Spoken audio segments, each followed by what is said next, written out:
All right, email here. What do you got going on in your life that you'd like to share with the Bert Show? In this case right here, it's a email defending Britney Spears' family, which you don't hear a lot of right now. This is not our typical dilemma email. Mm-mm. This was sent directly to me, and they were listening to our show and heard our segment talking about the Britney Spears memoir, The Woman in Me. And I had seen, like, obviously the media coverage and the tabloid coverage, and, you know, we've talked about it extensively in the entertainment buzz. And it seemed like Britney Spears was pointing a lot of fingers at people, but not taking accountability. But then I read the book, aka listened to it on Audible, and I was like, oh no, homegirl has every right to be mad. Like, her life from her youth, from her father being an alcoholic, to what her significant others did to her leading up to the conservatorship and then being hospitalized for months on end. It was like nobody's looked out for her for a very long time. And it was kind of sad.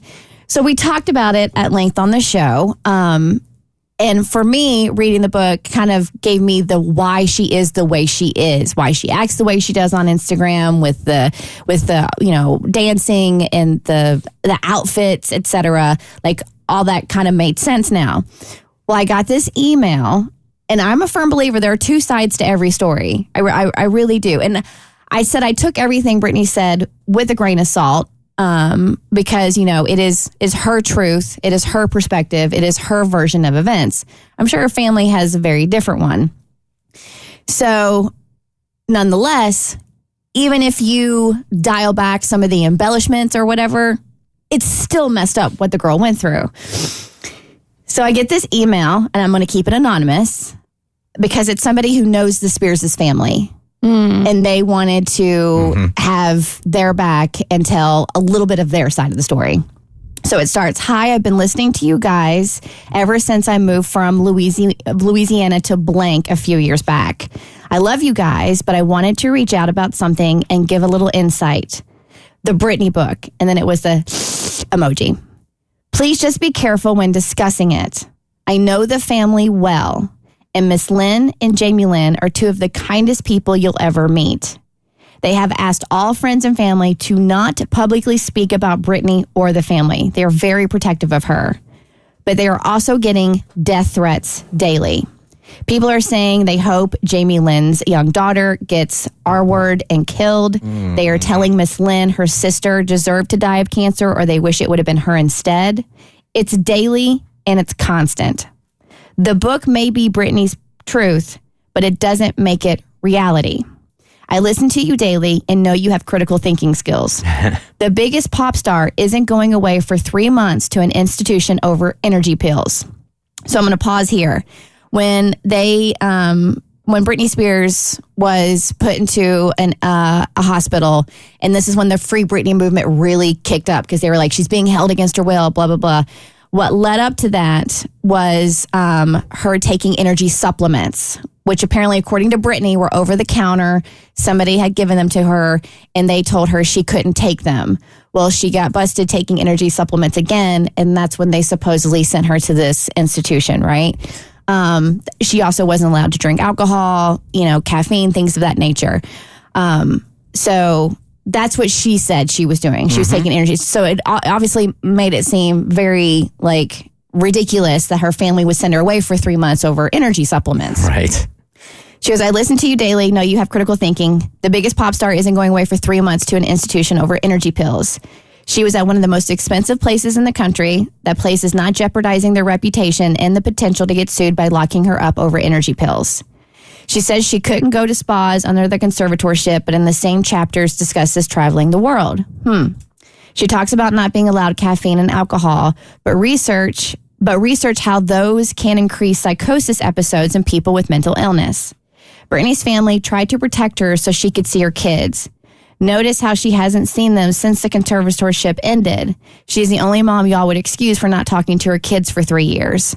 I understand how things might seem from the outside, but please remember that feeding Britney's narrative is the reason the family is getting the awful sexual and violent threats.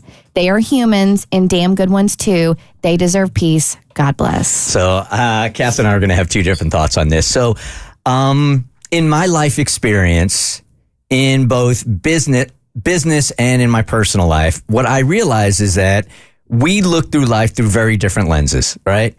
We have been part of a narrative where one person saw a situation very differently than the rest of the people in here.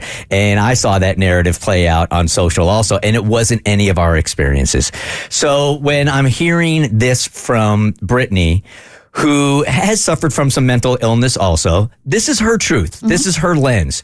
But I've maintained from the very beginning also that her parents are in a very tough situation, because even if your kids are talking out about you publicly, I feel like if you're a responsible parent, you can't do anything about that publicly. You got to let that play out, man. You can't get into this verbal back and forth publicly. It's not the right thing to do as a parent. It really isn't. So a lot of this stuff hasn't been making any sense to me. And I have sort of wondered the same thing that's been in this email is like, I wonder if the situation on the parents' end looks the same as it does on Britney's end. And I wonder if the parents aren't saying anything because they truly are trying to protect their kid. I'm sure it is different. I feel like the truth is somewhere in the middle. And reading the book, it feels like some stuff is glossed over. First, I want to say that death threats against anyone, especially a child, is disgusting. And those people should be ashamed of themselves. You don't go there. That's not a line we cross. Here's my deal, though. Reading this, and I'm sure at the beginning it was in Britney's best interest, and I'm sure there were things in her best interest. To say she hasn't talked to her kids for 3 years, I think is unfair because it's a two-way street. Her father, there was a restraining order taken out against him because he physically assaulted her son.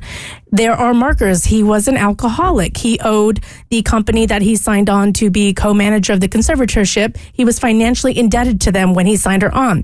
She didn't want to do the second residency, and he tried to force her to do it. She didn't want to perform. He made her do it. So I'm sitting here, while maybe all of it, some of it in Britney's eyes, like, going to rehab for 3 months over energy pills. What's the real story there? We might not actually know what the actual truth is.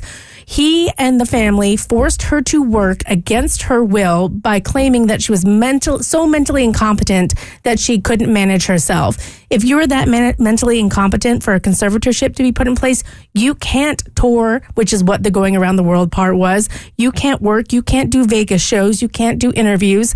So that's where my issue is. It's not that the family is trying to protect her, because clearly there's something else going on, and it's really none of our business too, but there's something going else going on in the middle. But there was clearly abuse there, and a woman was basically forced to work for 13 years with barely seeing any of the income that she brought in against her will. There's another issue here that's really even more important than that, and that's your hair looks really good today. It's really, really nice. Britney once told me that she liked my hair. Oh, that's right. I like your hair. That's right. It looks really, really nice today. Thank you. How do you pull off bangs, man? You're the first person I've ever seen to pull it off. Thanks. Really nice. I mean, I only get it right once out of every 7 days, but I appreciate it. The Bert Show.